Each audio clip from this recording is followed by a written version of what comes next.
नमामि धन्वन्तरिमादिदेवम्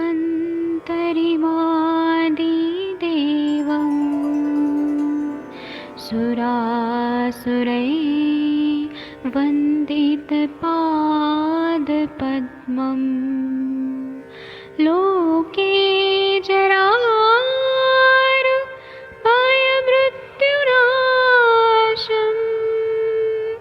दातारमीशं विविधौषधीनां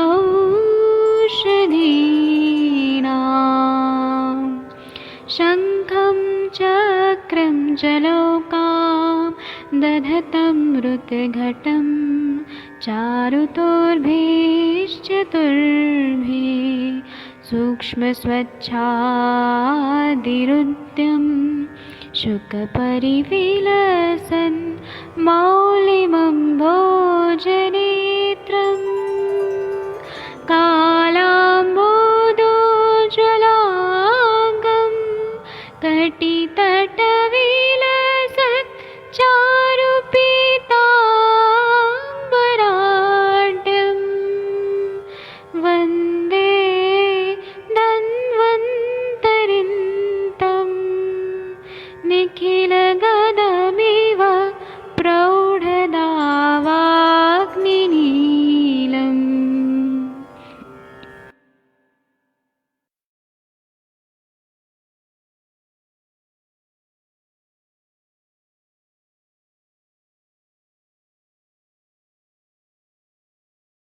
प्रणाम सभी लोगों को। मैं वैद्य अरविंद पाठक पुणे महाराष्ट्र से आप सभी लोगों का स्वागत करता हूं। सभी लोगों को कोटि कोटि प्रणाम करता हूं। अभी हम लोग आज की संभाषा शुरू करते हैं। मैं सभी लोगों को अनम्यूट करने का ऑप्शन देता हूं। सब लोग भारत के श्रेष्ठ चिकित्सक हैं, तो हम लोग यहाँ पे अनम्यूट करने का मैं ऑप्शन देता हूँ। 1 मिनट रुक जाइए और हम लोग अब संभाषा शुरू करेंगे। बहुत सारे केसेस का यहाँ डिस्कशन शुरू होगा जो सभी के लिए काम आने वाला है जी। तो मैं सबसे पहले आदरणीय वैद्य जितेंद्र मिश्रा जी को बुलाऊंगा कि सर आपके पेशेंट कैसे हैं आज। जितेंद्र मिश्रा जी, आपके वमन के पेशेंट का बताइए, उनका कैसा तबीयत है। हाँ सर, प्रणाम सर सभी को। हाँ प्रणाम सर, बताइए। ठीक है सर, फोन आया था सुबह हाँ उनका, ठीक ना। हाँ तो उनको हल्का सा पसली में नीचे साइड में थोड़ा दर्द था। हाँ, तो मैंने बोला कि उल्टी तिल का करने की तेल, वजह से होता है। हाँ मैंने बोला उनको कि तिल का तेल गरम करके थोड़ा मालिश करवाइए पसलियों में। हाँ, हमने यही पढ़ा था आज कि उल्टी होने के बाद तेल स्निग्ध और उष्ण यूज करना चाहिए। यही पढ़ा था आज हमने अष्टांग हृदय में। ठीक है, बहुत अच्छा लगा सर आपने बताया। एक डॉक्टर सुरेंद्र शर्मा जी, आपके वो पेशेंट कैसे हैं। डॉक्टर सर सुरेंद्र प्रणाम। शर्मा जी। हाँ हाँ प्रणाम सर। आप प्रणाम सर, बताइए वो आपके पेशेंट कैसे हैं। सर उनको अभी हिचकियां आना बंद ही नहीं हुई और उनका जो कहना है कि जो ना अब जब तक हमारे मतलब फादर को थोड़ा सा पेट साफ नहीं हो जाता, सर से आप उनसे बोल करके कोई पेट साफ करने वाली दवाई मंगवा दीजिए। तो आप, मैं भेज दूंगा, आप उनको बस्ती दे दीजिए ना सर, काढ़े का। सर वो बस्ती अभी लेना नहीं चाहते। वो ये कहते हैं कि जो ना आप हमें पेट साफ करने के लिए पहले पेट साफ करवा दो, जिससे बहुत सारा कचरा जमा हो गया। वो और त्रिवित लेम नहीं मिल रहे उधर।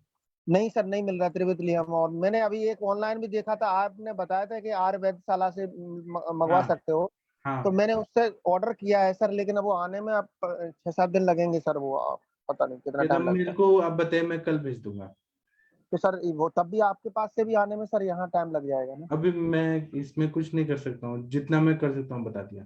हाँ सर बिल्कुल, लेकिन सर अगली बार में जो अभी भी आप है उन, जैसे मैं भेज दूंगा। आप उनको बोलिए एरंड तेल तो ले लें आज रात को, सुबह पेट एरंड तेल साफ। तो सर ले रहे हैं, एरंड तेल तो ले रहे हैं। मैंने दिलवा दिया दूध के साथ क्वांटिटी मैंने। और बढ़ाइए, क्वांटिटी और बढ़ाइए अगर नहीं हो रहा है जी तो। सर, जी सर। अब पेट साफ तो हो रहा है सर, लेकिन थोड़ा सा धीरे धीरे हो रहा है वो, मतलब टाइम थोड़ा सा लग रहा है उसमें। ठीक है, हाँ, तो जैसे ही सर हिचकियाँ बंद होती है फिर मैं आपको एक बार फिर इन्फॉर्म करता हूँ। और ठीक तब है, तक शायद वो त्रिवितलियम आ जाएगा तो स्टार्ट कर देते हैं। ठीक है। ठीक है सर। Thank you sir. ठीक है जी, प्रणाम सर। और ये डॉक्टर अभिलाषा वर्मा जी, आपकी भाभी जी कैसी हैं। देखिए मेरा आदत है कि मैं सबका हालचाल पूछता हूँ। अगर आप बिजी हैं तो कोई बात नहीं, और नहीं डॉक्टर, सर नमस्कार। सर नमस्कार। नहीं मेरा सर हालचाल भाभी। है कि मैं सबका पूछता हूँ कि कैसे हैं नहीं क्या। नहीं सर बिल्कुल बहुत अच्छी बात है सर, आप बहुत ध्यान देते हैं। सर वो ठीक है, आज यूनिवर्सिटी गई हैं और पर मैं बस्ती नहीं दे पाई हूँ, अभी अरेंज नहीं हो पाया है जी। लेकिन तबीयत ठीक है ना पहले से? हाँ तबीयत बिल्कुल ठीक है, बिल्कुल ठीक है, ठीक है, बहुत सही है। Thank you. Thank you sir, thank you sir, thank you. Doctor Aarti Sharma ji, double A Aarti ji Sharma ji, प्रणाम। आपके वो कोलोन कैंसर के पेशेंट प्रणाम कैसे? सर। हाँ प्रणाम। सर वो तो ट्रीटमेंट आपको बताया था, वो तो क्विट कर गए, वो तो वेट एंड वॉच कर रहे हैं क्योंकि डॉक्टर ने उनको बोल दिया कि उनका ज्यादा लाइफ नहीं है, तो वो कह रहे हैं कि हम घर ही ले जाएंगे इनको। अच्छा, अब मरने का इंतजार कर रहे हैं? अच्छा, कोशिश भी नहीं करना है? नहीं बोला था मैंने उन्हें कि एटलीस्ट आप ट्राई तो कीजिए, बट वो जाने कहते हैं दीजिए, कि उनकी नहीं। मर्जी, उनकी मर्जी, कोई बात नहीं। सर मेरे को एक्चुअली आज एक और कैंसर का ही पेशेंट का पूछना था, हाँ उनका गॉल ब्लैडर का कैंसर है। मैंने उनका कंप्लीट हिस्ट्री ले लिया, अगर आप कहें तो मैं अभी हाँ शेयर कर। हाँ। ठीक है। तो उसको पेशेंट को अभी 2 महीने पहले उसको गॉल ब्लैडर में स्टोन था, हाँ और स्टोन का उन्होंने बोला था उसको ऑपरेशन कराने को, बट उसने करवाया नहीं, और उसका जो गॉल ब्लैडर था वो बर्स्ट हो गया स्टोन अच्छा। की वजह से। और उसको सेप्टिक कंडीशन हुआ, और जो सारा जो उसका था उसकी वजह से मतलब उसका पूरा फट गया, तो उन्होंने कोई कैथेटर से कोई ड्रेनेज वगैरह किया, बट स्टिल उसके बाद भी उसका वो मैनेज नहीं हुआ। और उसके बाद उन्होंने सोचा कि 2 मंथ्स के बाद कि हम ऑपरेट कराएं, मतलब गॉल ब्लैडर रिमूव करा लें। बट जब वो रिमूव करने लगे तो उन्होंने FNAC CT स्कैन वगैरह सारा किया, और उसमें निकला कि गॉल ब्लैडर का कैंसर है और हाँ। मेलिग्नेंट स्टेज पर है। हम्म। तो बाकी मैंने उनका कंप्लीट हिस्ट्री लिया। उनका हेतु ये है कि वो पिछले 10 to 15 ईयर से ब्रेकफास्ट में दूध के साथ 4 या 6 बिस्किट खाते हैं, मतलब जैसे 8:30 9 बजे डिनर करने के बाद सुबह 10 बजे वो मतलब ब्रेकफास्ट में ये चीजें खा रहे हैं, दूध के साथ 5 या 6 बिस्किट। मतलब विरुद्ध अन्न का सेवन हो रहा है। हाँ, और ये सुबह रोज ही उनका ये रूटीन है। हम्म। और उसके बाद उनको ये जो प्रॉब्लम स्टार्ट हुई थी 40 इयर्स बैक, उनको जो उनकी हिस्ट्री थी, उनको एक बार जॉन्डिस हुआ था। और जॉन्डिस में उनको किसी ने मतलब बहुत ज्यादा स्ट्रॉन्ग एंटीबायोटिक्स और ये सब कुछ दे दिया था। और फिर उसके बाद उनको जॉन्डिस के बाद उनको पाइल्स हो गया, हम्म। मतलब बिना नॉन ब्लीडिंग पाइल्स हुई। और जो नॉन ब्लीडिंग पाइल्स थी वो मतलब अभी भी उसका मस्सा है उनको, अभी वो कोई पेन नहीं दे रहा, बट अभी भी उनका मस्सा है, और लास्ट 20-25 साल से वो लगातार कायम चूर्ण खा रहे हैं। हम्म। तो अभी उनको मतलब जो प्रेजेंट उनकी कंप्लेंट ये है कि उनको जो गॉल ब्लैडर से राइट शोल्डर में रेफर्ड पेन जा रहा है, और उनको कंटिन्यूस पेन बना रहता है, और उनको जो मास है उससे हैवीनेस लगता है, और वेट लॉस भी उनका सडन वेट लॉस हुआ है लास्ट 2 मंथ्स में। हम्म। तो सर इसके बारे में आपने रिपोर्ट्स गाइडेंस। भेजे है, वही है क्या? रिपोर्ट्स भेजे जी हैं? सर, जी सर, अभी उनकी रिपोर्ट्स भेजिए, और अभी उनकी देखिए, एज अभी 74 इयर्स है। देखिए मैं अपने हिसाब से बताता हूँ, बाकी और लोग बताएंगे। इसमें आपको क्या करना है कि पित्तज ग्रहणी की सारी चिकित्सा करनी है। एक ये सोचिए, जैसे भून निम्बादिक्वात, किरातिकतादि चूर्ण, जो भी पित्तज ग्रहणी एक बार देख लीजिए चरक संहिता में, उसकी चिकित्सा करनी ठीक है। है। दूसरा क्या करना है आपको कि वहां पे अंदर ही फट गया और वो पूरा पस फैल गया, एक तरह से विद्रदी हो गया वहां पे। जो हमने हम्म। विद्रदी में पढ़ा है कि यकृत में भी होता है, प्लीहा में भी होता है। तो यहाँ पे विद्रदी को दूर करने के लिए सूक्ष्म त्रिफला और AKT देना पड़ेगा, है ना। ठीक है सर। तीसरा स्टेप है आपको कि आपको तिक्तक क्षीर बस्ती देना पड़ेगा, और वो भी ठीक इरमुंगली है। घृत मिक्स करके। और तिक्तक क्षीर बस्ती रोज देंगे ना, तो उनका जो रेफर्ड पेन ऊपर जा रहा है वो सब कंट्रोल आता हम्म। है। और तो ये तीसरा, तिक्त क्षीर बस्ती मतलब एक दिन तिक्त क्षीर बस्ती, एक दिन इरीमुंगला घृत की सिंपल बस्ती, हाँ ऐसे, ऐसे अल्टरनेट दूं या कंटिन्यूस तिक्त क्षीर अल, बस्ती दूं? नहीं अल्टरनेट दीजिए। ठीक है सर, तो ये कितनी देर कंटिन्यू करूं ऐसे? 1 महीना का ऐसे प्रोग्राम बना लीजिए, 1 महीना। ठीक है सर। ठीक ठीक है। है। और इंटरनल दवाई में आप रक्तपाचक, फिर क्योंकि रक्तपाचक देंगी, और कौन सा देंगी, मांस में दो पाचक, अगर गांठ जैसा है तो मांस में दो पाचक। जी सर। और उनको सर जैसे ये गॉल ब्लैडर स्टोन का जैसे उनका हिस्ट्री है, तो उनको उसमें आरोग्यवर्धिनी डाइट बच्चे, में क्या दे सकते हैं? डाइट में ऐसा दीजिए कि तेल मिर्ची मसाला ना जाए, घी में बना के खाएं। उनकी जो डाइट है वो क्या खाते हैं दिन में? एक तो दूध पीते हैं, और उसके साथ वो बिस्किट खाते हैं। और उसके नहीं, अलावा बिस्किट दोपहर बंद में, करा दीजिए, उनको बोले कि जी आपको सर, हम वो आज ही मैंने उनको बोल दिया कि बिस्किट पूरी तरह बंद कर दीजिए। दोपहर में वो दलिया खाते हैं, कनक का, वीट का दलिया खाते हैं, गेहूं का, उसमें वो डालते हैं मीठा दूध, मीठा दलिया खाते हैं। और रात को सिर्फ वो दाल पी के सो जाते हैं, कहते हैं दांत नहीं है इसलिए कुछ खाया नहीं जा सकता। तो क्या हम उसको घी वगैरह एडिशन कराएं या नहीं, गॉल ब्लैडर कराइए की वजह से कराइए पूछ रही हूँ। पहले भूख बढ़ाइए, अग्नि को प्रदीप्त करिए, फिर घी जी। ऐड कराइए। तो दीपन पाचन दाढ़ी मस्तक से ठीक रहेगा इस केस में? हाँ हाँ, दाढ़ी मास्टक, अजमोदा दी। जी सर। और जैसे उनको कायम चूरन को मैं बंद करना चाहती हूँ, तो उसके अल्टरनेट हम आप क्या जब दे बस्ती सकते हैं? देंगी, बस्ती देंगी ही तो फिर क्या टेंशन है। नहीं, बस्ती सर वो बोल रहे हैं कि अभी 1 वीक 10 डेज थोड़ा इनके मन को हम प्रिपेयर करना है, क्योंकि उनके लिए बिल्कुल नई चीज है ये। तो तो इसलिए वो बोल त्रिविक्रम रहे दे हैं कि दीजिए। त्रिविक्रम जो है वो पित्त को निकालता है, और गॉल ठीक है, ब्लैडर का हाँ। तो वो 10 ml रोज दे दूं उसको गर्म दूध के साथ? हाँ, गर्म दूध या गर्म पानी के साथ। ठीक है, तो वो रोज दे सकते हैं या अल्टरनेट दूं, मतलब रोज दे नित्य सकते हैं, विरेचन ही करें? नित्य विरेचन है, सुख विरेचना नाम श्रेष्ठ ठीक है त्रिविक्रम। सर। हाँ, ठीक है। ये तो ठीक। पहला लाइन ऑफ ट्रीटमेंट है। इतना पहले करिए, है। और क्या पॉजिटिव निगेटिव आ रहा है रिजल्ट हमें बताइएगा। जी सर। और आप, ठीक है सर। आपको मालूम नहीं, आरती मैम आपने बहुत अच्छा काम कर रही हैं, मतलब सच में प्राउड फील होता है आपसे। Thank you sir. ठीक है, आप करिए फिर बताइएगा। जी sir, sure. Thank you sir. Thank you. Ma'am इसमें गॉल ब्लैडर जो जिसकी वजह से रप्चर हो गया वो उसका साइज क्या था?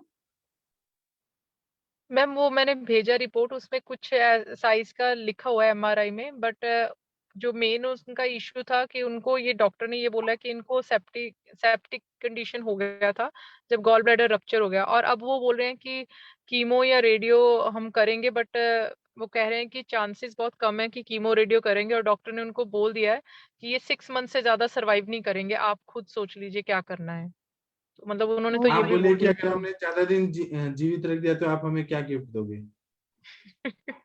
ठीक है सर। बोलिए हम पूरा ठीक कर देंगे। अब ये कोई कंडीशन ऐसे नहीं है कि डेटोरिएट हो गया है, ये कंडीशन जो रिपोर्ट है उस हिसाब से, तो ये आराम से जिएंगे, बहुत दिन जिएंगे। तो विद्रदी के लिए तो सर वो सूक्ष्म त्रिफला और एकेटी वो ही हाँ सबसे बेस्ट रहेगा। हाँ, और आम पाचक वटी भी दीजिए, क्योंकि आम भी जो रहेगा ना, वो ये सब पचा देगा, ये मतलब क्लेद वगैरह जो अंदर है। जी सर। ठीक है। Thank you sir. बराबर है कि नहीं, आप लोग बोलिए, ये ट्रीटमेंट सही है कि नहीं। इसमें कंचन मैम कुछ ऐड करना चाहती हैं क्या? कंचन मैम, प्रशांत भट्ट जी। प्रणाम सर। हाँ, आप कुछ ऐड करिए। मैम क्या केस है, प्लीज थोड़ा सा ब्रीफ करिए ना।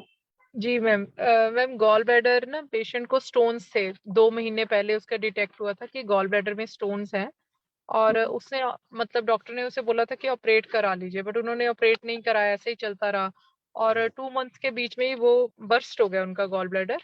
और बहुत ज्यादा इन्फेक्शन हुआ, तो उन्होंने बोला कि अब हम गॉल ब्लैडर रिमूव करवाने के लिए तैयार हैं। बट जब उनका ओटी में उनको लेकर गए तो उन्होंने टेस्ट वगैरह किए, तो पता लगा कि अब स्टोन नहीं है, वो गॉल ब्लैडर का कार्सिनोमा बन चुका है, और मेलिग्नेंट कार्सिनोमा है। मैंने रिपोर्ट्स शेयर किए हैं ग्रुप में। तो वो मेलिग्नेंट कार्सिनोमा बन गया है। और जो उनका हेतु वो ये है कि उनको 40 years बैक जॉन्डिस हुआ था बहुत ज्यादा, और उसके दौरान उन्होंने बहुत ज्यादा मतलब मेडिकेशंस ली थी। और जॉन्डिस ठीक होने के बाद उनको पाइल्स हो गई, और नॉन ब्लीडिंग पाइल्स थी, और वो 30-40 years तक उनको रही, मतलब अभी भी है उनको मस्सा है, अभी भी है वो बोले। बट उनको कोई पेन नहीं कॉज करते, बट वो है, स्टिल है। और उनको इतना क्रॉनिक कॉन्स्टिपेशन था कि वो मतलब लास्ट 25 to 30 years से वो कायम चूर्ण ले ही रहे हैं, लगातार कंटिन्यूअस ले रहे हैं। ये उनमें था हेतु। एज क्या है मैम पेशेंट की? 74 years मैम।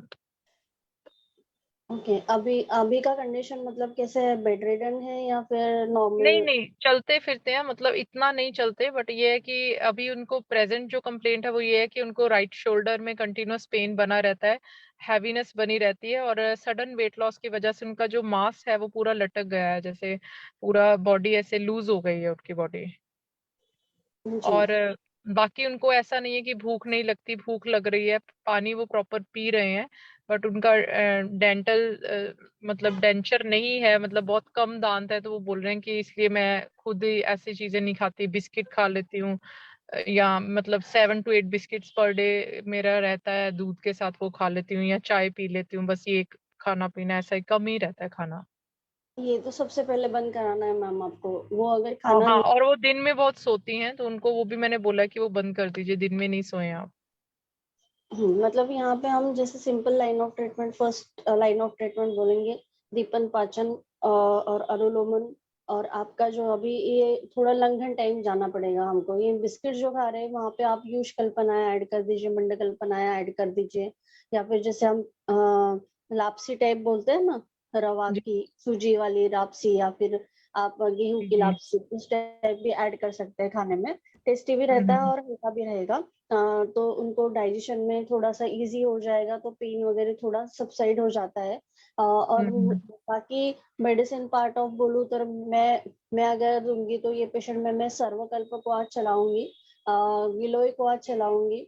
जैसे हमने अभी गिलोय के बारे में तो सुना ही है 7 बजे का वाले लेक्चर में। तो यहाँ पे गिलोय का भी बहुत अच्छा काम होता है। आप एक तो गिलोय सक के फॉर्म में चलाइए, गिलोय क्वाथ के फॉर्म में चलाइए, या फिर आप टैबलेट फॉर्म में भी चलाइए, तो ये बहुत अच्छा जी। फायदा करता है।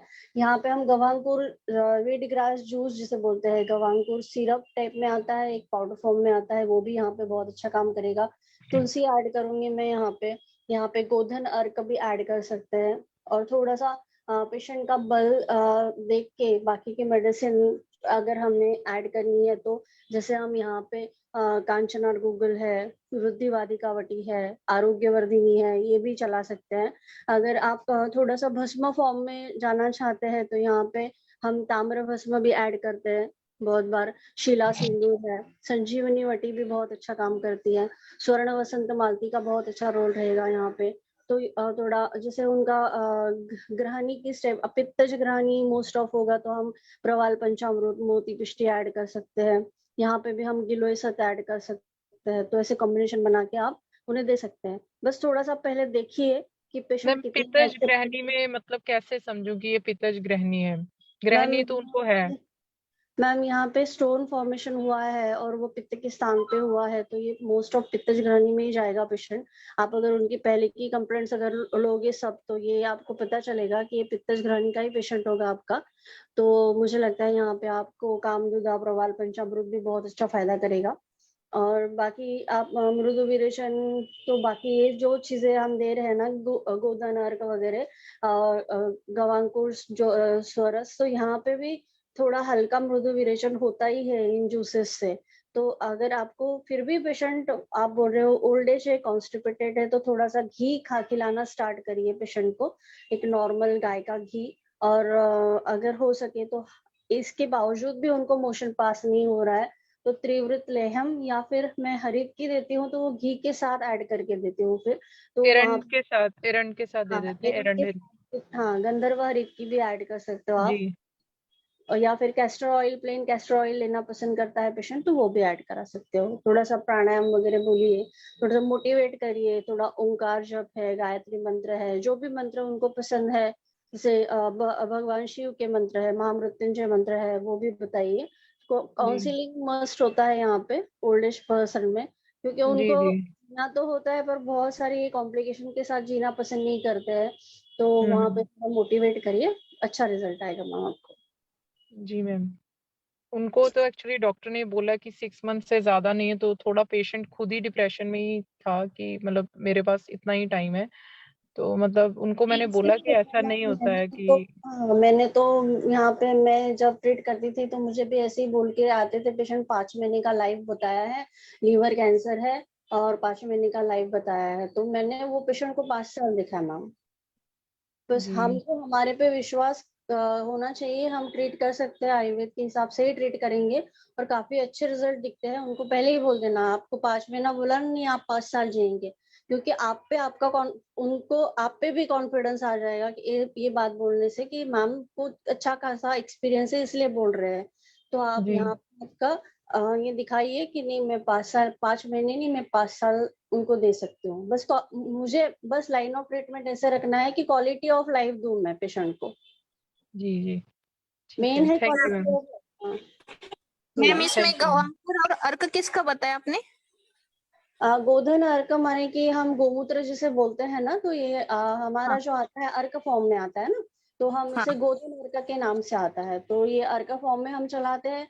और जैसे पेशेंट अभी तुलसी स्वरस, मैं सब स्वरस को एक साथ मिला के देती हूँ, पर बहुत सारे पेशेंट पसंद नहीं करते हैं, तो हम टैबलेट फॉर्म में भी उसको ऐड कर देते हैं। जैसे तुलसी का टैबलेट आता है, नीम का टैबलेट आता है और गिलोय का टैबलेट आता है। इसका एक कॉम्बिनेशन वाला भी टैबलेट आता है हमारा, एक आरोग्यवटी करके, तो उसके भी रिजल्ट काफी अच्छा आते हैं, तो वो भी आप मैम चला। इसमें त्रिविक्रम रस हम दे सकते हैं?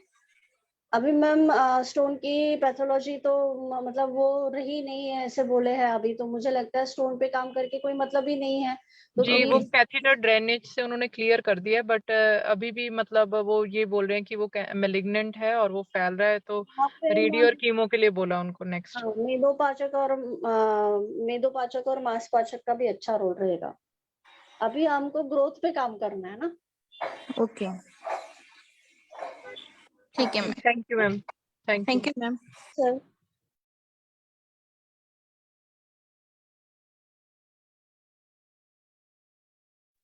हेलो। जी मैम, ठीक है, थैंक यू।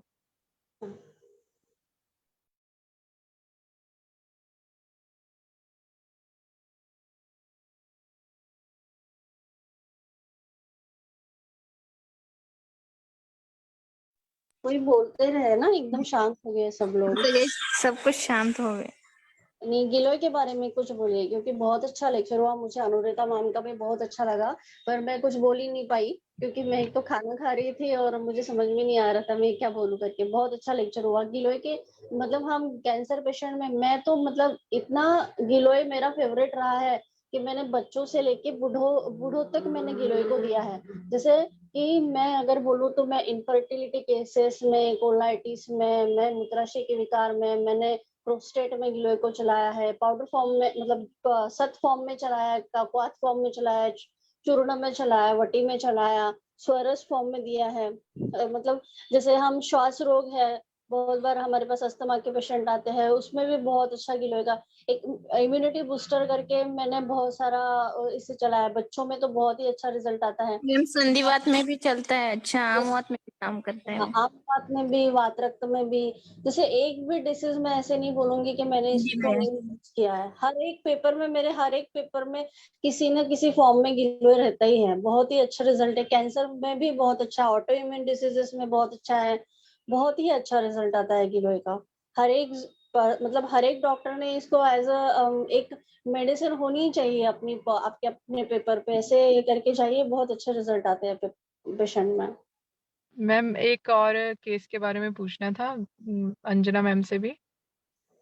अंजना मैम है अभी, देखिए अंजना मैम, अंजना मैम है।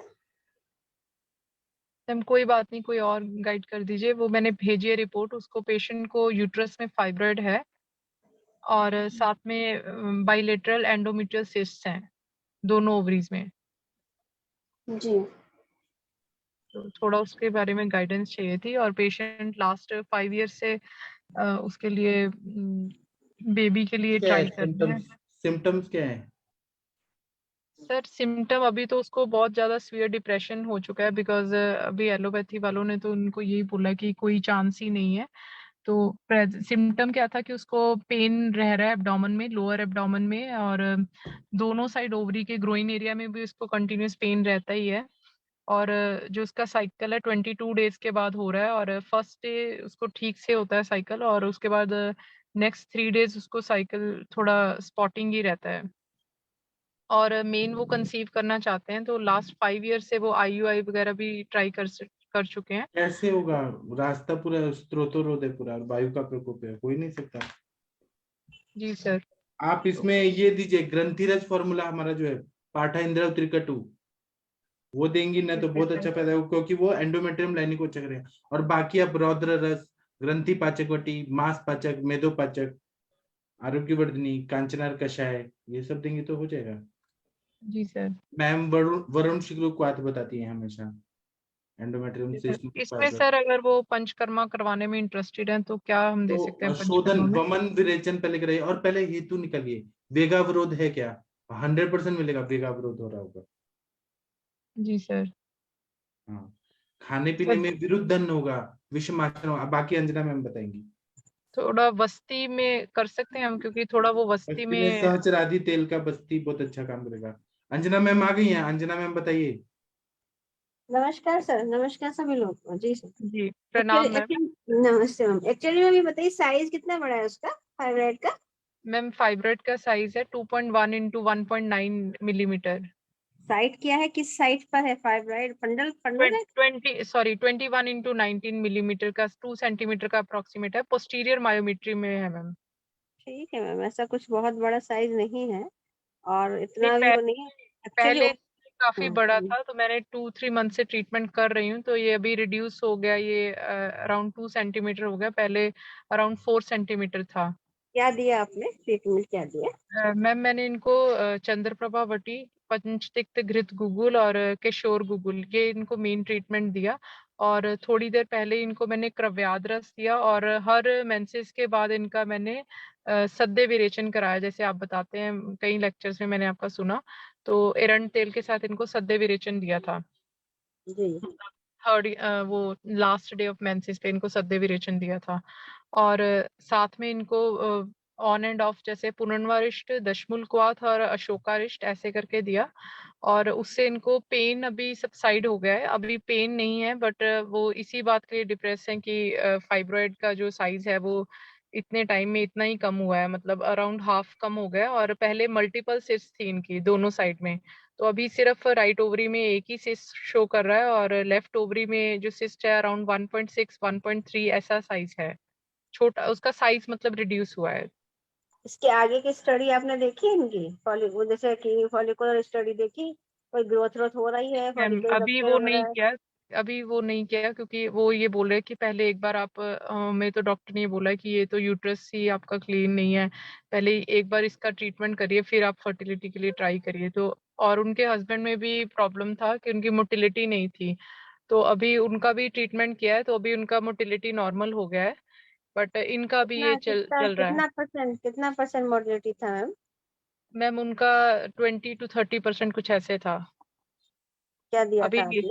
हाँ, अभी उनमें वीर्य स्तंभन वटी दिया था, और एक ये आता है व्यास कंपनी का ना, दिव्य रसायन कुछ ऐसे करके टेबलेट आता है, उसमें गोक्षुर आम्ल की और एक और कंटेंट है, 3 चीजें उसमें मेन मतलब है, गोक्षुर आम्ल की और शायद तीसरा गुड़ुची, तो ये उसको दिया था मैंने।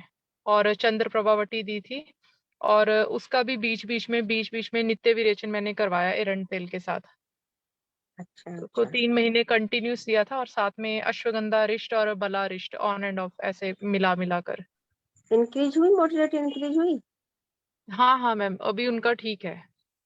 ठीक है मैम।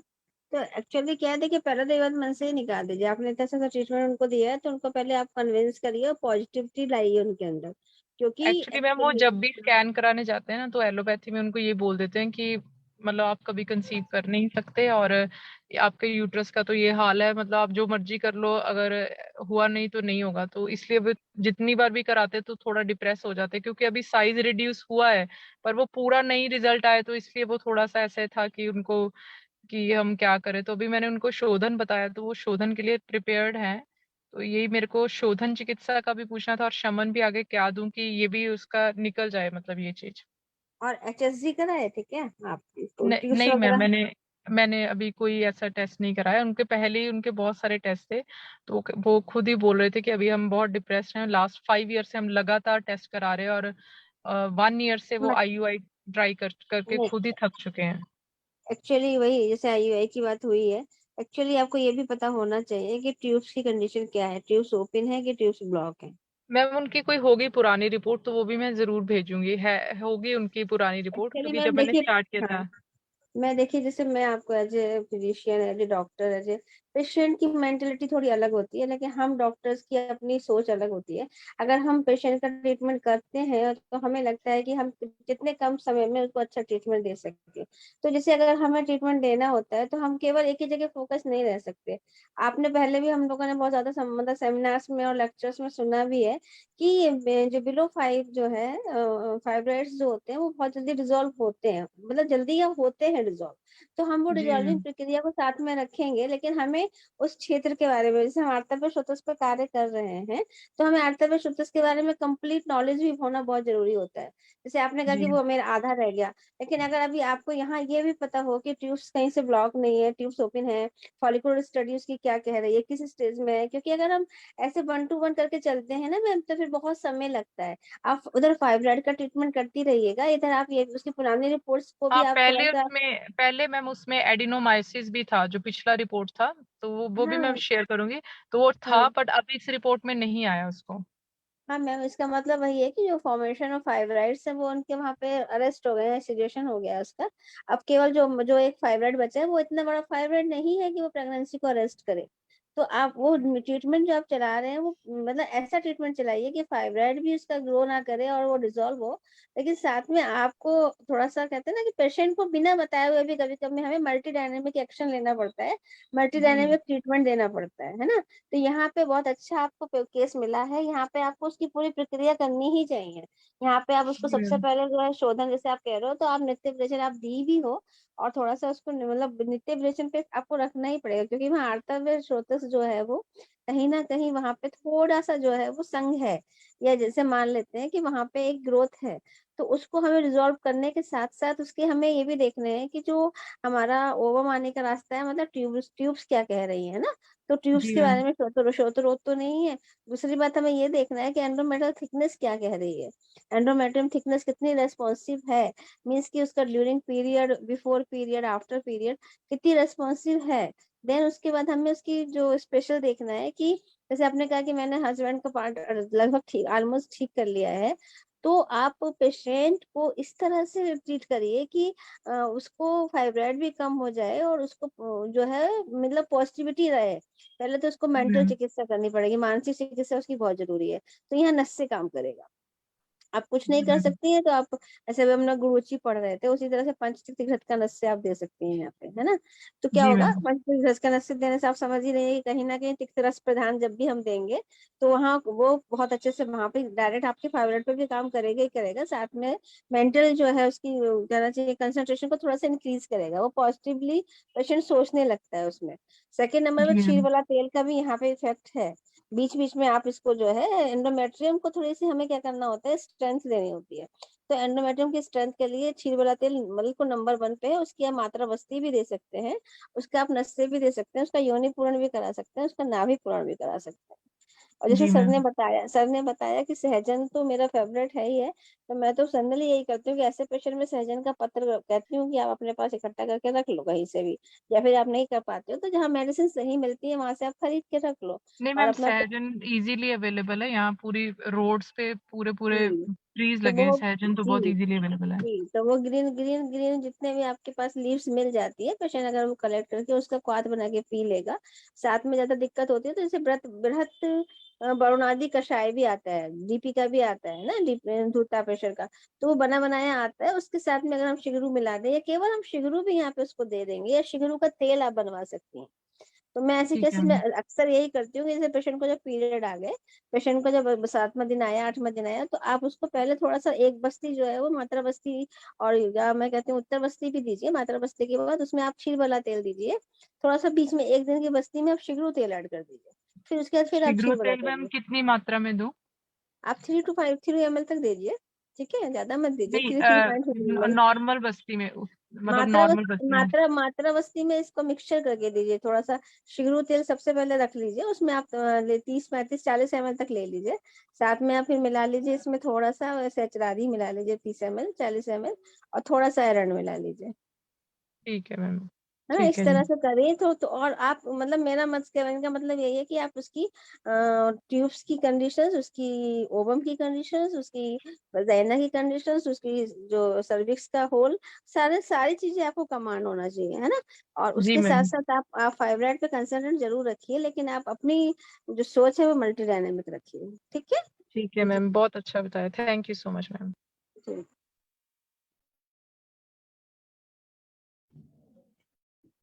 और किसी को कुछ पूछना है? सर मैं थोड़ा बताऊं इसमें। हाँ बताइए बताइए। मैम ये जो एडिनोमायोसिस आप बोलते हैं ना और एंडोमेट्रोसिस बोलते हैं ना, तो इसमें जी मनोहूस्त्र मनोस्रोतस पे काम करना चाहिए, क्योंकि कभी कभार पेशेंट इतना डिप्रेशन में जाता है ना, तो उसका प्रोलैक्ट अच्छा काम नहीं करता, तो एंडोमेट्रियोसिस बढ़ जाता है। ऐसे थोड़े से हार्मोनल चेंजेस रहते हैं, क्योंकि सोशल लाइफ में वो रहता है, और उस उनको तुम इतना अच्छा काउंसल कर लेना कि वो खुद ही अपनी बात आपसे शेयर करे, क्योंकि जब हम उनके क्लोज जाते हैं तो वो बताते हैं। और उसमें मैम उदर धारा, मैम ने अभी योनिपूरण वगैरह बताया, तो मुझे लगता है इसमें उदर धारा और रक्त मोक्षण जो रहता है ना, जलोका से आप करवा दोगे, तो उसमें क्या रहता है कि जो जलोका रहती है ना, वो मैम अच्छी तरह से अपनी साइड चूज कर लेती है इसमें, क्योंकि मैंने एक पेशेंट को ट्रीट किया है, तो उसके ब्लॉक भी गया है, और उसका जो रहता है, लेकिन 2 सीटिंग में हुआ था मैम। मैंने अपना रक्त मोक्षण कौन सी जगह से कराना है? हम नहीं चूज करते साइड, जलोका चॉइस करती है साइड। ओके। और उदर धारा के लिए मंजिष्ठादि तेल आप यूज कर देना मैम, और 5 डेज तक आप उदर धारा उनको कर देना, तो उनका जो मानो उदर धारा एडिशन, मतलब कि सिर्फ एब्डोमेन वाले एरिया में जैसे शिरोधारा करते हैं वैसे हमने वैसे वैसे वैसे ही कर देना लोअर जी। एब्डोमेन। और उनको आप बताते तो वो बोलते हैं कि इधर पे दर्द होता है, उधर पे दर्द हो बोलते हैं, तो आप मंजिष्ठादि तेल से किया तो वो स्त्रोतरोध भी कम हो जाएगा, और मंजिष्ठा अनंता जो एंडोमेट्रोसिस रहता है ना, वो भी कम कर देती है, तो उसका ये मंजिष्ठादि तेल है, ये इसका कोई कंपोजिशन आप शेयर कर सकते हैं इसका, मंजिष्ठादि तेल का? मैंने शोधाधिकार चरक संहिता में पढ़ा था, लेकिन अभी मुझे रेफरेंस उसका याद नहीं। लेकिन मैं ग्रुप पे उसका टोटल बना देती हूँ, क्योंकि मैंने बनाया है वो उसका, तो मैं पूरा शेयर कर देती हूँ जी आपको। जी मैम। तो और ये ठीक कम है। होता है मैम, मैंने तो एक किया है, और मैम ने भी अभी जो शीघ्र तेल बोला ना वो मैंने किया था, तो उसका मैंने योनि पिचू रख दिया था पेशेंट को, तो जी उससे भी मैम। बहुत अच्छा काम। अंजना मैम तो हम हमारी माँ जैसी है, सब कुछ हैंडल कर देती है मैम, लेकिन बहुत अच्छी तरह गाइड करते हैं मैम। तो उन्होंने जी जो मैम। बताया था वो मैं ट्राई किया था, तो ये कम होता है मैम पेशेंट का। मेरे यूटेराइन एडिशंस थे, उसमें भी ये काम किया है मेरा, इसीलिए मैंने आपको बोला। जी मैम, बहुत ठीक है। अच्छा बताया, हाँ, थैंक यू सो मच। आपने मैम शीघ्र तेल बनाया? हाँ, शीघ्र तेल क्वाथ से, लेकिन उसको मैंने कैसे मैम? तिल तेल में बनाया है मैम मैंने उसमें। मैम कैसे, मतलब एक बार थोड़ा बता देंगे? हमारा शीघ्र रहता है ना मैम, उसका क्वाथ किया था, जो पत्ते रहते हैं ना उसका, और उसका 1/4 भाग मानो जितना लिया उससे, जो हम क्वाथ प्रिपरेशन करते हैं ना वैसे, और उस जितना क्वाथ हुआ है ना उतना ही तिल तेल डाला था, और अपनी तेल मूर्छना जो रहती है ना वो करने के बाद वो रहता है मैम, अच्छी तरह से उस रहता है पेशेंट, और सुबह क्वाथ के रूप में दिया था पेशेंट को। ओके। सिर्फ मैम हम जैसे सहचर तेल बनाते हैं ना, वैसे ही ये बनाना, शीघ्र तेल भी। हाँ मैम, सही है ना? ये सही है, एकदम सही है। एक डॉक्टर डीके मिश्रा सर, कोई प्रिंसिपल सर आए हैं। मिश्रा सर, आप अपने बारे में बताइए सर। कोई न्यू डॉक्टर आए हैं, डॉक्टर डीके मिश्रा सर, शायद सुन नहीं पा रहे हैं। और कोई कुछ बताना चाहता है तो बताइए, बहुत ही अच्छा ये डिस्कशन हुआ। किसी को कुछ और बताना है? हनुमंत राय जी, आपके कोई पेशेंट बताइए, केसेस। मोनिका मैम। सर मेरे पास है। हाँ बताइए। सर मेरे पास एक पेशेंट आया था, उनके पास एक पहले रिपोर्ट थी, वो उन्होंने दिखाई थी, उसमें आ रहा था कि एक ओवरी में मल्टीपल एग्स बन रहे हैं और रप्चर हो रहे हैं, और दूसरी ओवरी में एग हमेशा साइज छोटा आ रहा है, रप्चर साइज में नहीं आ रहा। वहां पर 8-9 mm का रह रहा है एग, और दूसरी में मल्टीपल एग रप्चर हो रहे हैं। तो इसमें कौन सा इश्यू सर होगा? इस पर बताइए। कमल मैम, आप कुछ बताएंगी? मैं तो यही सब दूंगा, ग्रंथिरज फॉर्मूला, मांसपाचक, मेदोपाचक, ये सर इसमें सब। आर्थोस्टोटस पे काम करना चाहिए, बीज का थोड़ा सा हुआ तो। जी, तो क्या क्या काम करना चाहिए बताइए तो।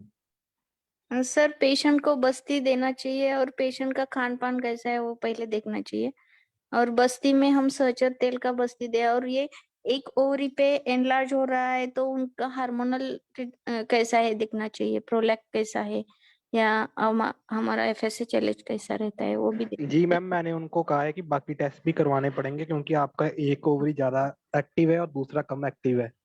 हाँ, तो ये हार्मोनल इम्बैलेंस की वजह से ही थोड़ा सा रहता है। और यूटेराइन साइज वगैरह, ET एंडोमेट्रियम थिकनेस कितना है उनका? मैम पर मैंने ना एक और चीज नोटिस की है कि हमारा मेन काम ना इनफर्टिलिटी का है, और हाँ। हस्बैंड वाइफ में से जिसको इश्यू होता है ना वो यही कहता है कि मुझे कोई इश्यू नहीं है।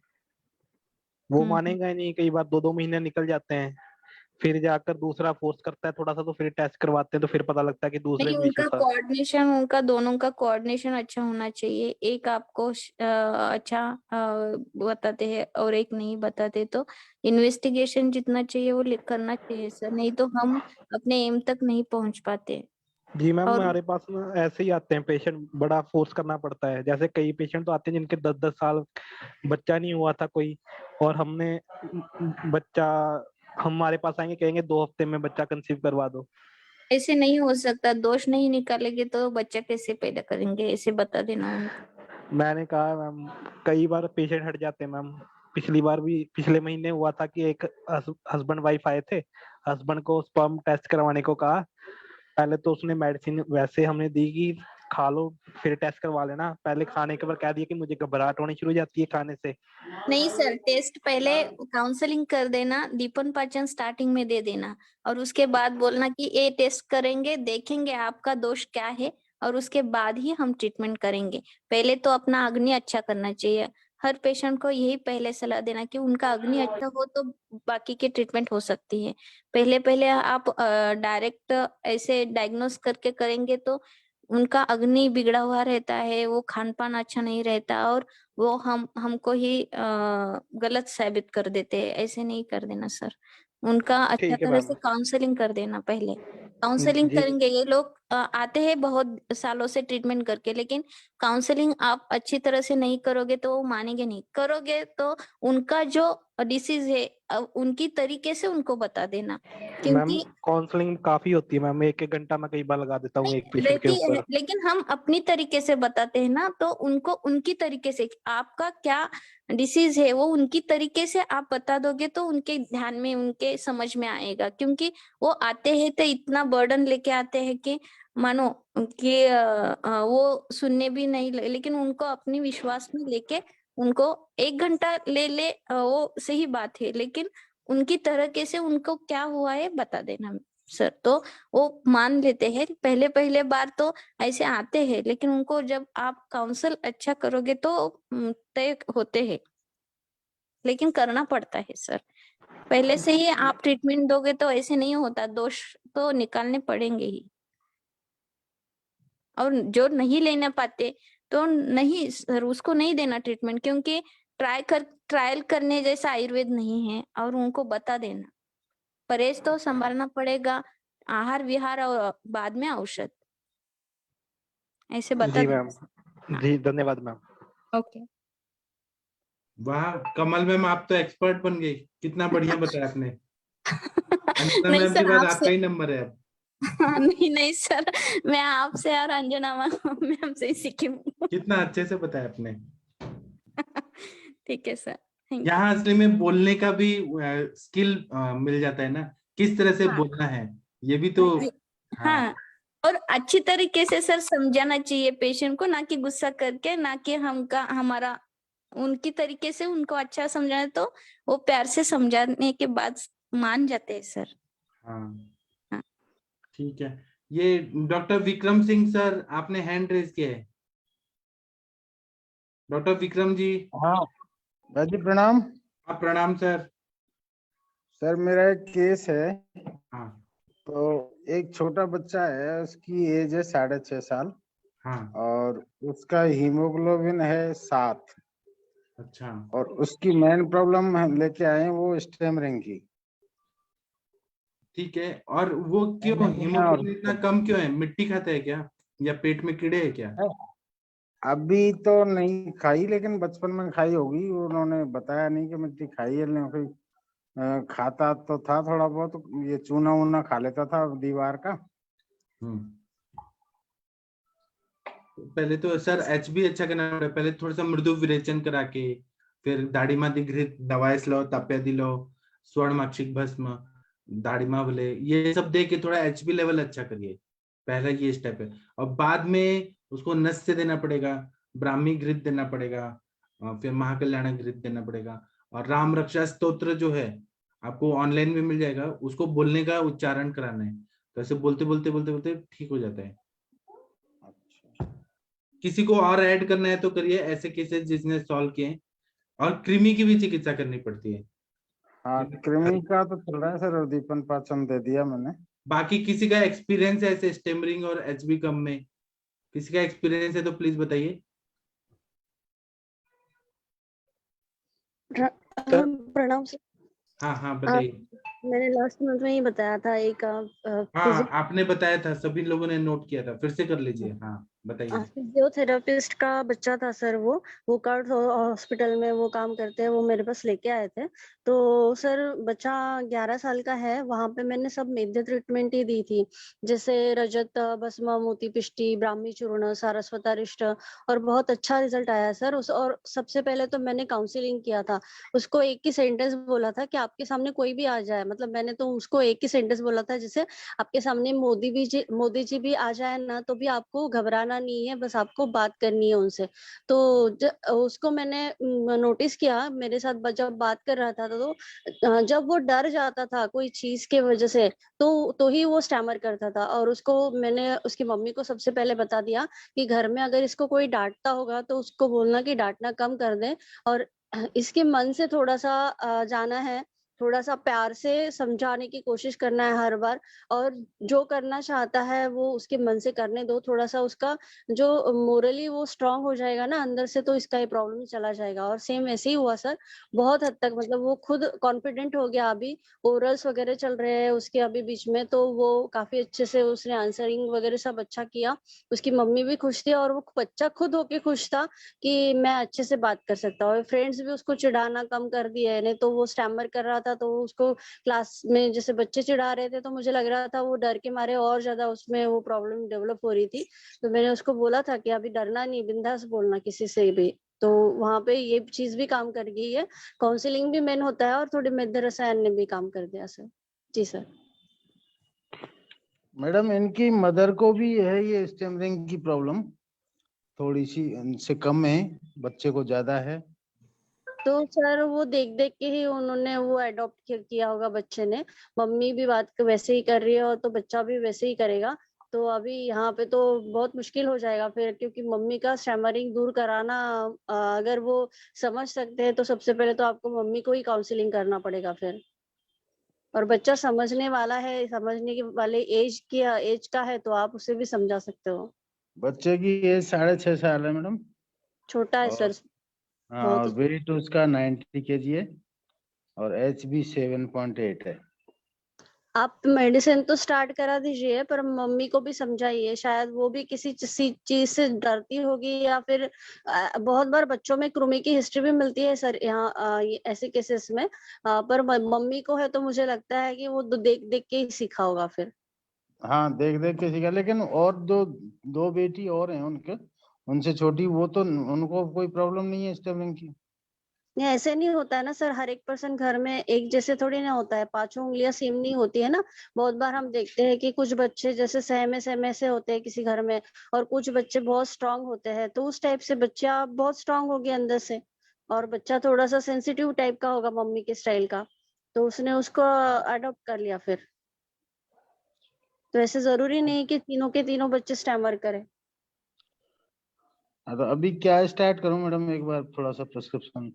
आप रजत भस्म, मोती पिष्टी दे सकते हैं सर, ब्राह्मी चूर्ण है, शंखपुष्पी चूर्ण है, तो सारस्वतारिष्ट, अश्वगंधारिष्ट भी बहुत अच्छा काम करेगा यहाँ पे। और घृत भी दे सकते हैं आप, महाकल्याण घृत वगैरह भी दे सकते हैं। बादाम पाक वगैरह भी अच्छा काम करेगा, बादाम रोगन तेल का नस्य अच्छा काम करेगा। और बादाम रोगन तेल हम दूध में मिला के पिला भी सकते हैं 4-5 बूंद तक। कितनी डोज कितनी रकम पिलाने के लिए? 4 से 5 बूंद तक आप दूध में मिला के पिला सकते हैं। BD OD? बीडी। मैम इसमें कुल्ला भस्म भी जोड़ सकते हो? यस यस, कुल्ला भस्म भी जोड़ सकते हैं। मैम इसमें जिह्वा प्रतिसारण भी हो सकता है ना? यस, कर सकते हैं हम, जीवा प्रतिसारण भी कर सकते हैं। तो इसमें वचा चूर्ण या अक्कल काढ़ा ज्यादा अच्छा काम करेगा बच्चों में? दोनों भी अच्छा काम करेंगे मैम। दोनों भी अच्छा। और क्वांटिटी इसकी कितनी निर्भर करती है मैम?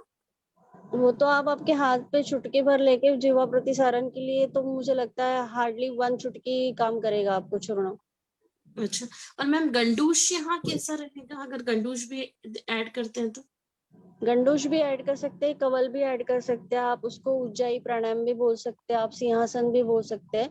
मेनली आप वहाँ पे आप उसके एक्सरसाइज करा रहे हो ना, सीधे सीधे आप, हाँ, उस वहाँ पे आप मसल टोन को अच्छा कर रहे हैं, जैसे स्पीच थेरेपी में किया जाता है मेनली।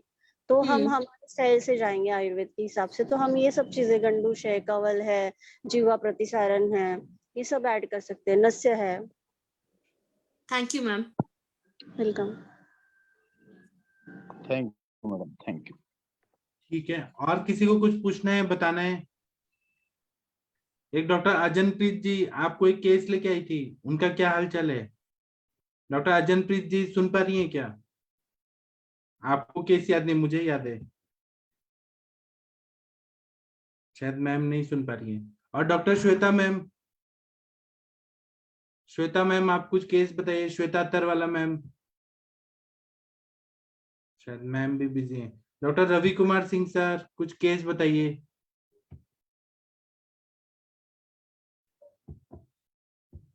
कुछ बताना नहीं है आप लोगों को? सर। हाँ सर। सर मासानुमासिक काढ़ा जो होते हैं हमारे हर मंथ के लिए प्रेग्नेंट लेडी के लिए, तो उसमें सर फर्स्ट मंथ तो उनको पता नहीं लगता कि वो प्रेग्नेंट है कि नहीं है, तो फिर कैसे स्टार्ट करना चाहिए? कोई बात नहीं, आप दूसरे मंथ वाला से शुरू कर दीजिए। वो ओके तो सर। जिसको बार बार हैबिचुअल एबॉर्शन हो रहा है, थ्रेटन एबॉर्शन हो रहा है, उनके लिए होता है, हम पहले से शुरू कर देते हैं। ठीक है सर। क्या पता नहीं चल रहा है, कोई बात नहीं।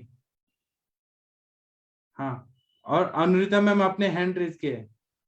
सर ये जो अभी क्वेश्चन इन्होंने पूछा था, उनको मैं मेरा एक्सपीरियंस बताती हूँ। मासानुमासिक काढ़े यूजुअली फर्स्ट ट्राइमेस्टर में जो भी आप उसके सब चीजें पढ़िए, तो उसमें रस के ऊपर, धातु के ऊपर और भ्रूणीय गण के काढ़े, मतलब जो भी गन्नम में डले रहते हैं। तो आप अगर अच्छा हेल्दी बेबी देना चाहते हैं, तो जैसे 2 BID डोज रहता है, मैं राजहंस फार्मा का यूज करती हूँ, प्रथम मास से लेकर 9 मास।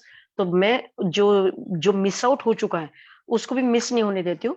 उनकी 2 टैबलेट मैं दोपहर के टाइमिंग में डाल देती हूँ दुग्धपान के साथ में। कोई मुझे साइड इफेक्ट भी नहीं दिखे और अच्छा रिजल्ट मिलता है। ठीक है मैम। प्रजास्थापन गण बहुत अच्छा रहता है जी। ठीक है, और किसी को कुछ बताना है तो बताइए please. Doctor Meenal Gupta ma'am आपका कोई केस बताने लायक है तो बताइए। बताने लायक तो सब रहते हैं, लेकिन आप यहाँ पे बताना चाहते थे। प्रणाम सर। हाँ बताइए। सर केसेस तो बहुत से चल रहे हैं, तो अभी मैंने जो अभी लास्ट डिस्कस किया था, पार्किंसन का एक पेशेंट चल रहा है मेरे पास।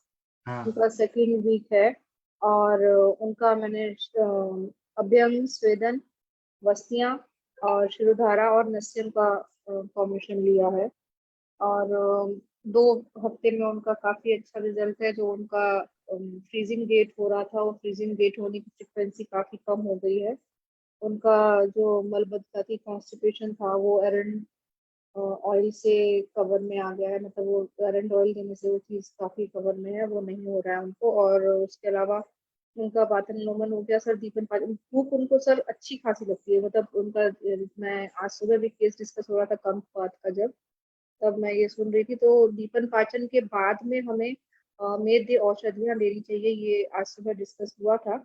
बट अगर उनको भूख प्रॉपर लगती है और अच्छी लगती है, इवन मतलब क्योंकि उनकी जो एलोपैथिक मेडिसिन चल रहे हैं उसके कारण उनको भूख काफी लगती है, जो उनके घर वालों का कहना है कि जितने और नॉर्मल लोगों की डाइट होती है उससे ज्यादा उनकी डाइट रहती है। तो उसको हम क्या मान के चलेंगे कि हम ये माने कि वो अग्नि सही है या फिर वो उनके हिसाब से अग्नि ज्यादा है?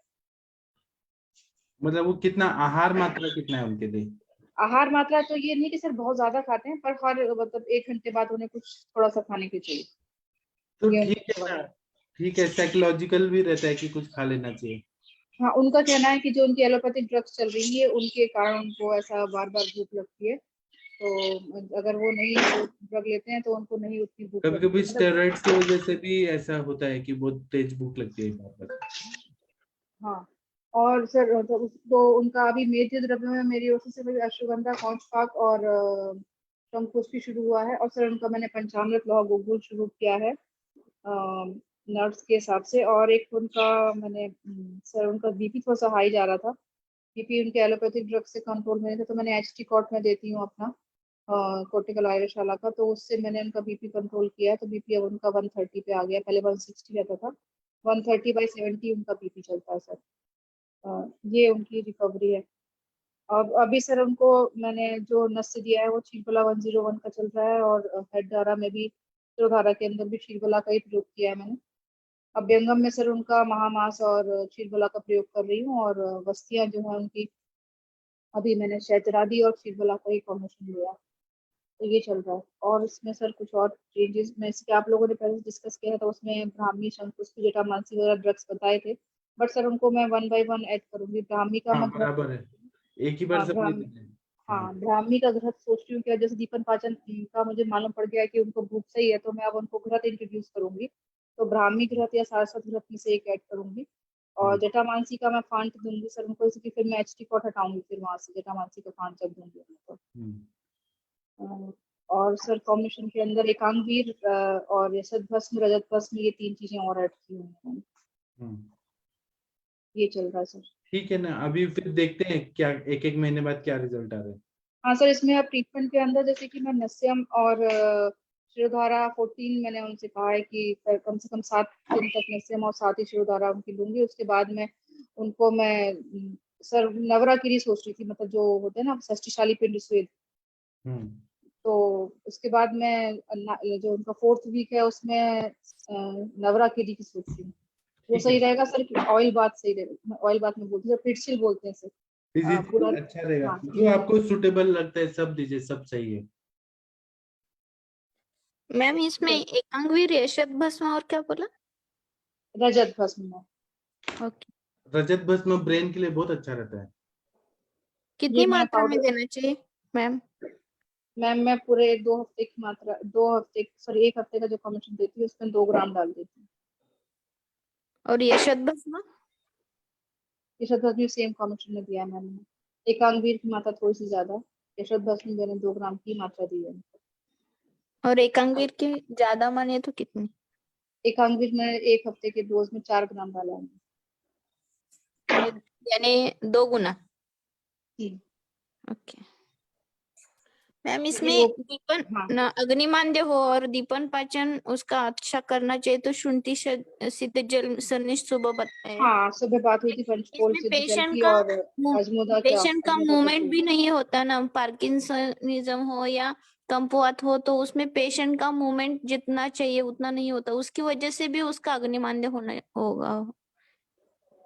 हाँ, ये भी सही है, पर जो ये मेरा वाला पेशेंट है सर, वो मैम वो काफी एक्टिव है, वो फैक्ट्री भी जाते हैं, मतलब में जो उनका वर्क है वो, उनका विल पावर काफी अच्छा है, तो जब भी वो मतलब उनका ये गेट फ्रीजिंग वाला होता है तो वो कभी उसके लिए हेजिटेट नहीं करते, और कभी इस बात के लिए शेमफुल नहीं होते कि हाँ मैं अटक गया हूँ। मतलब वो काफी अच्छे विल पावर वाले पेशेंट हैं, और वो डेली अपना फैक्ट्री विजिट करते हैं, इवन 70+ एज है उनकी, और इवन देन वो अपना फैक्ट्री का जो वर्क है वो अपने सन के साथ जाते हैं, और सुबह से शाम तक वहां पर रहते हैं और वहां वर्क देखते हैं, तो ऐसा है उनका। सर इसमें दुग्धपान का हेतु रहेगा क्या? मेरे पेशेंट का आज सुबह मैंने देखा ना, पूछा ना, तो वो महिष दुग्ध लेता है और वो ऐसा है, उसमें पानी भी नहीं डालता और उसका शीरपाक करके लेते थे। आपने मुझे पूछने को बोला था ना, तो मैंने पेशेंट को पूछा, तो वो मानो ऐसे उसमें पानी न डाल के उस दूध से अभिसंधि गुण बढ़ता है, उससे स्त्रोतरोध होता है, संज्ञाव स्त्रोत पूरा अवरुद्ध हुआ होगा। हाँ हाँ, तो ये वाली बात बोली है मैंने भी कि उनको गाय के दूध पे ट्रांसफर करें, किसी तरह से गाय का दूध मिल जाए तो वो बेस्ट है, वो भी अपने ब्रेन के लिए उसका मतलब नरिशमेंट देता है, लेकिन वो स्रोत नहीं बंद करेगा। स्वेदन में मैम आपने क्या दिया उसमें? स्वेदन में पत्र पोटली स्वेद चलता है, और नाड़ी स्वेद में मैं सिक्की अपना जो द्रव्य होते हैं, निर्गुंडी है, अरंड है और आग पत्र, इन सबके भी पीसीस करके पोटली बनाकर उसके अंदर डालती हूँ नाड़ी स्वेद के अंदर। हाँ ओके ठीक है। बहुत अच्छा बताया। एक डॉक्टर शैलजा आनंद मैम, आपने हैंड रेज किया है। शैलजा मैम। सर सर एक चीज बोलना चाहूंगी, कल एक पेशेंट आ रहा है सर, वो हिस्ट्री है उसकी एक्सीडेंट की, 1 साल पहले का एक्सीडेंट हुआ है सर। कल वो आता है मेरे पास, तो मतलब काफी दिन से वो कह रहा था आने की, पर मैंने अभी उसको अलाउ नहीं किया था। मैंने तो लाइए ना, अभी प्रशांत भट्ट जी भी कितना अच्छा कर रहे हैं एक्सीडेंट का केस सॉल्व। हाँ सर, कल वो पेशेंट आता है तो मैं उसको सारी डॉक्यूमेंट्स लेकर फिर मैं कल इवनिंग में फिर डिस्कस करती हूँ सर इस केस को। ठीक है, आप ले लीजिए। हाँ, आप कर देंगे। ठीक है, थैंक यू डॉक्टर हाँ जी, शैलजा प्रणाम मैम। सर। हाँ जी हाँ जी, मैम। प्रणाम सर। जी, जी सर, प्रणाम। मैंने पूछना था कि एक हमने केस बताया था ना, जैसे बात हुई थी तो डिलेड माइलस्टोन्स का, तो वो जैसे कि बात हुई थी तो आरोग्यवर्धनी उनको मैंने शुरू करी है, चंद्रप्रभा वट्टी और मास्य अधिक्वाथ और यष्टिमध्य चूर्ण और शंख पुष्पी चूर्ण, ये चल रहा है। लेकिन वो मतलब जैसे अभी मेरे आज ही बात हुई थी तो वो कह रहे हैं कि मतलब जो बेटी है ना उनकी, तो वो अब इरिटेबल ज्यादा हो जाती है, जिद्दी हो जाती है, एक बात पे अड़ जाती है तो अड़ जाती है। और पहले कहते हैं कि वो 12 बजे से रात को या 1 बजे सोती थी और सुबह 10-11 बजे, 12 बजे, 2 बजे भी उठती थी। तो अब क्या है कि 12 बजे सो के तो 7 बजे उठ जाती है और इरिटेटेड रहती है, अपने आप ही हंसती रहती है, बैठी बातें करती रहती है। तो ये कुछ मेडिसिन के कारण तो नहीं हो सकता, या ये क्या नहीं, रीजन होगा? मेडिसिन की वजह से नहीं हो रहा होगा।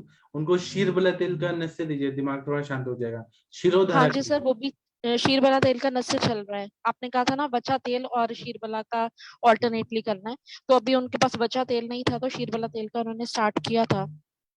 तो पर ब्राह्मी अभी घृत भी दिमाग पे बहुत शांत प्रभाव डालता है, शांत कर देता है। तो कितनी डोज दें सर उसकी? 1-1, 2-2 ब्राह्मीकृत चम्मच की? अग्नि के हिसाब से डिसाइड कर लीजिए। ठीक है, मतलब मॉर्निंग में देना खाली मॉर्निंग पेट? में। और दूसरा ना, आप थोड़ा गुस्सा शांत करने के लिए मेडिटेशन कराइए। और बाकी शशि मैम, आप मर्म पॉइंट बताइए, इसमें क्या देना चाहिए? शशि मैम बताइए। सर वो मेरे पास नहीं है, पेशेंट तो काफी दूर है मतलब। नहीं, पर सुन लीजिए एक हाँ बार। जी, हाँ जी, हाँ जी। शशि सर मैम, आप गुस्सा दिखा वगैरह सकते के लिए एंजाइटी प्रॉब्लम वगैरह जब रहती है, इस तरह की प्रॉब्लम, तो होल बॉडी के जो मर्म है वो सिर्फ 5 पॉइंट्स और हेड के भी रीजन के, मतलब हेड रीजन के मर्म तो श्योर करें, और उसके अलावा होल बॉडी मर्म भी कर सकती हैं। और स्टैमरिंग के केस में हेड रीजन के तो करते हैं, उसमें माउथ का इंक्लूड भी होता है, बट जो माउथ का मर्म है एक सिंपली जो होता है ब्लोइंग वाला, कि पूरा मुंह फुलाना और फिर पिचकाना, ये करना और पूरा टंग बाहर निकालना, तो ये करीब 15 टाइम्स करना पड़ता है। मतलब नॉर्मल इंडिविजुअल में 5 to 8 टाइम्स होता है, और किसी को जब कोई प्रॉब्लम होती है तो 15 to 18 टाइम्स करते हैं मर्म को। बट जो सर के और सारे मर्म हैं वो सिर्फ 5-5 बार ही होंगे। मान लो क्राइमेटक की प्रॉब्लम है तो सिंग्राटा का जो मर्म है उसको भले कर सकते हो ज्यादा बार, लेकिन और जैसे अधिपति है आपका, अगर जोशी सर से आपने मर्म की क्लास की होगी तो मैम आपको पता होगा, अधिपति है, सीमंत है, ये सब जो मर्म है ये 5 टाइम्स ही किए जाते हैं, इनको ज्यादा नहीं छिड़ते हैं। और मर्म करने का जो बेस्ट टाइम होता है वो सुबह, मतलब ब्रह्म मुहूर्त और गोधूली बेला जो अपनी शाम की होती है, सनसेट होने का टाइम होता है, उसी टाइम होता है। अधिपति वगैरह को जैसे दोपहर में या रात के 12 बजे इन सब चीजों को नहीं छिड़ते हैं। और विधुर मर्म वगैरह है, कान के सारे हैं, तो मर्म तो पता होगा ना मैम आपको? मैम पूरा पूरा तो नहीं है सारा, पर मैं उनके लेक्चर सुन रही हूँ तो मैं कर लूंगी, उसमें से देख के मैं सारा कर लूंगी। हाँ जी, नहीं पता हो तो मैं बता सकती हूँ, ऐसा कुछ नहीं, वो तो याद है पूरा। बता देंगे फिर ज्यादा सही। मैम मुझे कंपवात के लिए बता दीजिए। आप अभी शशि मैम वीडियो ऑन करके, वीडियो तो ऑन ही है आपका। शशि मैम देखिए, कोई भी ज्ञान छुपाती नहीं है, सबको बता सर कंपवात के खासियत केस है। में मुझसे पैरालिसिस टाइप का हो गया तो उस केस में आपको होल बॉडी का करना पड़ेगा, ठीक है? तो अभी मैं बात कर रही थी सर के मर्म का, तो सर के मर्म में जैसे वर्टेक्स होता है जहाँ पर लोग चुटिया बनाते हैं, मतलब जो जहाँ पर रखते थे, मतलब चोटी, जैसे चाणक्य वगैरह की चोटी जहाँ पर देखी होगी तो वर्टेक्स posterior fontanelle मैम। हाँ, तो दैट इज योर अधिपति।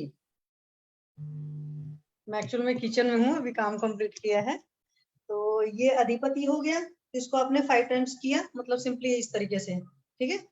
और फिर ये सीमंत हुआ आपका। तो ये चीज जैसे हेयर बैंड नहीं लगाते हैं, तो ये पूरा पूरा कवर करना है, तो इसको दबाना है 5 टाइम्स। ये चीज हो गया। और फिर उसके बाद आपका ये है स्थपनी मर्म। तो स्थपनी मर्म को यूं करना होता है, ऐसे जैसे ऐड करके ये चीज, ये स्थपनी मर्म हो गया।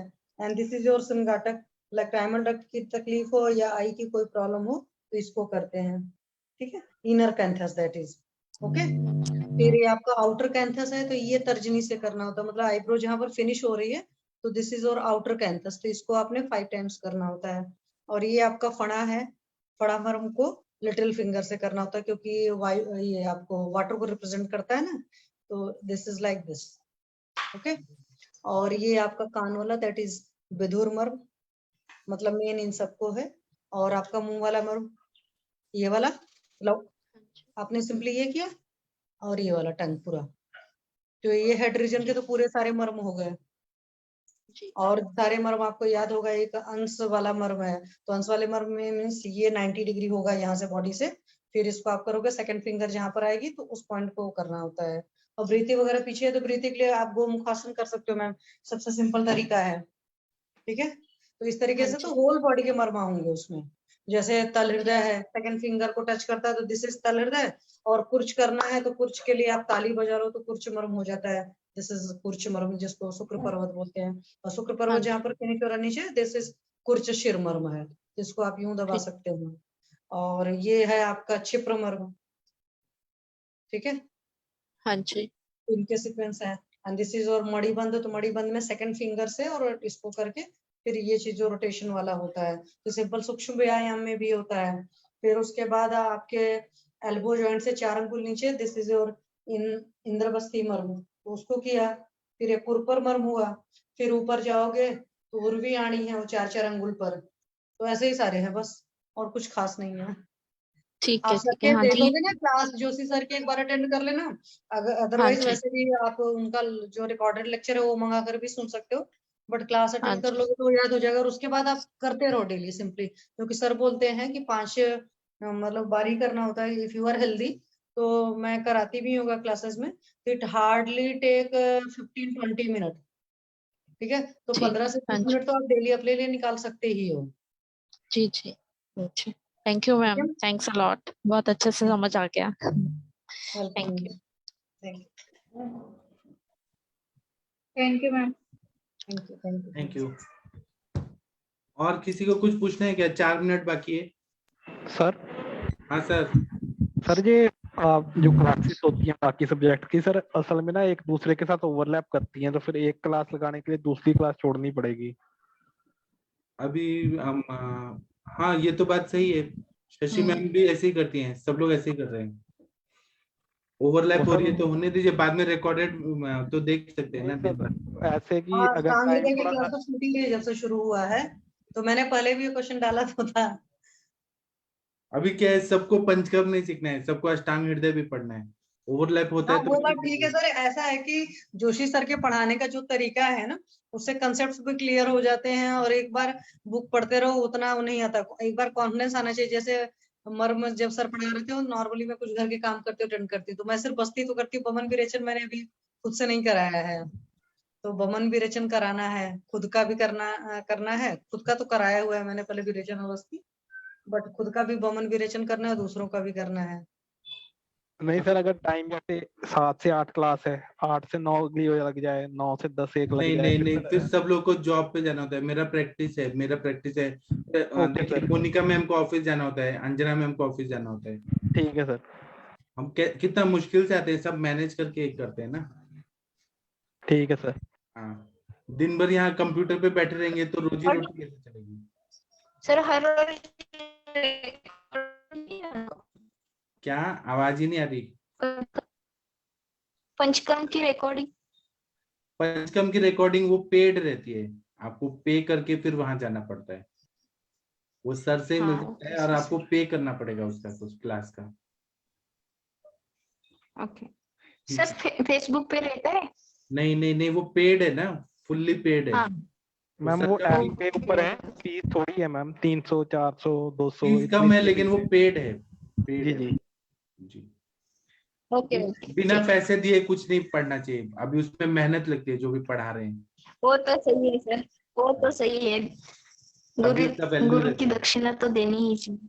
हाँ, हाँ अब वही तो अच्छा है। आप BMS का भी फीस देखिए तो कितना है, 3 लाख 3.5 लाख है भारतीय विद्यापीठ में, 3.5 लाख कर दिया इस साल। सर मेरा फीस था 3600 जाता 3 है प्रोफेशनल्स का, 1200 रुपए एक प्रोफेशनल था, मतलब 18 महीने का 1200 रुपए फीस थी। कहाँ पे उस टाइम ना? मैम मेरा हाँ। मेरा मेरा नहीं तो फीस गवर्नमेंट तो था ना पूरा टोटल। पेड बाय गवर्नमेंट था, मेरा भी पूरा पेड बाय गवर्नमेंट था मैम। उस जमाने में वो अलग बात थी, आज के जमाने में 3 लाख 3.5 लाख है BMS तो का सर फीस। गवर्नमेंट में थोड़ी होगी 3 ज्यादा 3.5 लाख।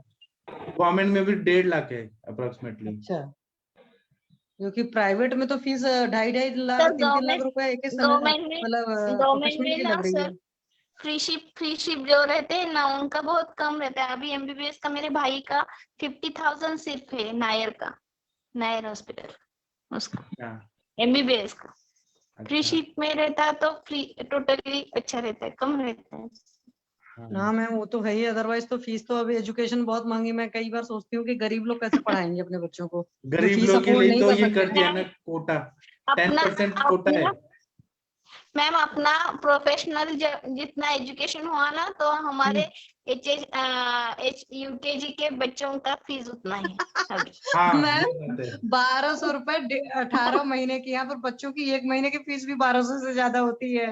हाँ ऐसा है। मेरे फर्स्ट स्टैंडर्ड बेबी की 1.25 लाख है अभी फीस। हाँ तो ऐसे ही फीस है, 5-5 हजार पर मंथ होती है लगभग मिनिमम। मतलब जितने अच्छे स्कूलों का स्टैंडर्ड होता है, किसी की 10-10 हजार भी है पर मंथ। जैसे दिल्ली के स्कूल बहुत महंगे हैं, चंडीगढ़ तो के आपके स्कूल तो तब पर भी केजरीवाल जी सस्ते तो हैं। फ्री में पढ़ा रहे हैं सबको, केजरीवाल जी। पता नहीं सर, उनका मुझे नहीं मालूम, बट दिल्ली में एजुकेशन महंगी है। कि दिल्ली में जो प्राइवेट स्कूल है ना, उनकी फीस बहुत ज्यादा है। सरकारी स्कूल फ्री में कर रहे हैं वो। सर सरकारी में सीट्स फुल हो जाती है। हाँ सर सरकारी में तो चंडीगढ़ में 100 रुपए फीस थी, अभी का पता नहीं कितनी है। जो भी है अभी पढ़ना तो है ही ना। हाँ वो मतलब नहीं है, जैसे मैं कभी सोचती कि हम लोग पढ़े थे बहुत कम पैसों में और हमारे बच्चे पढ़ रहे हैं बहुत ज्यादा पैसों उस में। टाइम पे पेट्रोल डीजल क्या था, 20 रुपए लीटर था। हाँ हाँ तो फिर सब चीज सस्ता था। शेयर मार्केट कितना होता था, 2 या 3 हजार रुपए, 2 या 3 हजार पॉइंट होता था। अभी कितना है, 55,000 है। अलग अलग हो गया। अभी आप शशि मैम MD का एग्जाम दीजिए ना। सर मैंने फॉर्म ही नहीं फिलअप कर पाई एक्चुअल में। आप मोनिका मैम का हेल्प ले सकते हैं, मुनीश मैम का हेल्प ले सकते हैं। 28 तारीख है लास्ट डेट, भर दीजिए। अभी मेरे बेटे का एग्जाम 28 तारीख को है। मैं यहाँ पर विशाखापट्टनम में बैठकर इनको खाना बनाकर खिला रही हूँ, ये सब सारे काम कर रही हूँ। तो सर कैसे प्रिपेयर करें सर? क्या सर? प्रिपेयर कैसे करना चाहिए अभी? प्रिपेयर तो आप एग्जाम देके आएंगे तो हंसी आएगा कि क्या एक क्वेश्चन है, इतना बहुत इजी होता है असली में। आप बस देखे आइए, बहुत मजा आता है। कभी दिया नहीं, ग्रेजुएट ट्राई भी नहीं किया। पीजी से डबल कर सकते हैं क्या? पीजी हाँ कर सकते हैं। सर ने किया है ना, नवीन जोशी सर ने डबल पीजी किया है ना, पंचकर्मा में भी किया है, स्वस्तुरित में भी किया है। मुझे पंचकर्मा में करना है सर, अभी है कर लीजिए, तो पंचकर्मा में मुझे करना है। कर लीजिए, ठीक है। फिर हम तो सुबह उसका में भी एंट्रेंस ही देना चाहिए सर? एंट्रेंस के थ्रू ही होता है। Okay sir. कमल मैम आप भर दीजिए, मोनिका मैम से पूछिए और मनीष शर्मा मैम से आप दे दीजिए, ठीक है। तो अभी हम सेशन बंद करते हैं, फिर मिलेंगे। प्रणाम सभी लोगों को, गुड नाइट, शुभ रात्रि। प्रणाम sir, good night sir, good night.